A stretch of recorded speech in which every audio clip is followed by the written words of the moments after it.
મહત્વના સમાચાર ગાંધીનગરથી મળી રહ્યા છે, જ્યાં દહેગામના મદારીનગરમાં ડબલ મર્ડરની ઘટના બની છે। જૂની અદાવતમાં ટોળાનો મદારીનગરમાં હુમલો અને ટોળાએ હુમલો કરતા કુલ 2 લોકોના મોત થયા છે। એક વ્યક્તિને ગંભીર ઈજા પણ પહોંચી છે।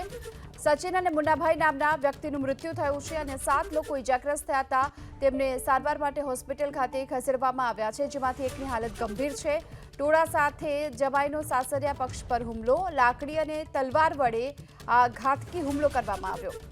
વનરાજનાથ મદારી સહિત 7 લોકો સામે હાલ તો પોલીસ ફરિયાદ નોંધાઈ છે અને ફરિયાદના આધાર પર પોલીસે તપાસ શરૂ કરી છે। વધુ વિગતો મેળવીએ સંવાદદાતા હિરેન રાજગુરુ આપણી સાથે જોડાઈ ચૂક્યા છે। હિરેન, વધુ શું વિગતો? જો ગઈકાલે સાંજે લગભગ 6:30 થી 7 વાગ્યા વચ્ચે આ બનાવ દહેગામના મદારીનગર પાસે બન્યો છે। એક જ સમાજના એટલે કે મદારી સમાજના લોકો વચ્ચે મારામારી થઈ હતી। જે પ્રમાણે ફરિયાદની અંદર ઉલ્લેખ કરવામાં આવ્યો છે એ મુજબ ફરિયાદીએ લખાયું છે કે તેમના જમાઈએ આ હુમલો ટોળા સાથે મળી અને કર્યો છે। લગભગ 50 જેટલા લોકોએ મળી અને હુમલો કર્યો છે। કારણ જે હાલ જાણવા મળી રહ્યું છે એ મુજબ ફરિયાદીના પુત્રીના લગ્ન થયા હતા આરોપી સાથે 1995માં અને ત્યારબાદ આરોપીના કોઈ મહિલા સાથે આડા સંબંધ હોવાની આશંકા વ્યક્ત કરાઈ હતી।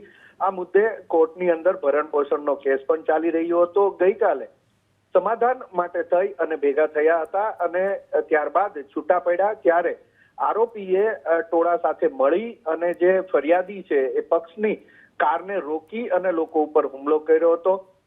હુમલા દરમિયાન 7 જેટલા લોકો ઈજાગ્રસ્ત થયા હતા, જેમને સૌપ્રથમ ખસેડવામાં આવ્યા હતા ગાંધીનગર હોસ્પિટલ અને ત્યાંથી કેટલાક લોકોને અમદાવાદ સિવિલ હોસ્પિટલ ખસેડવામાં આવ્યા હતા।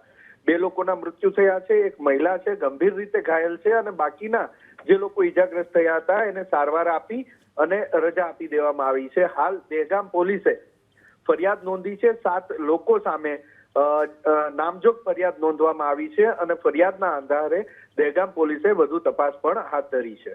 જી, આભાર આપનો આ સમગ્ર માહિતી બદલ।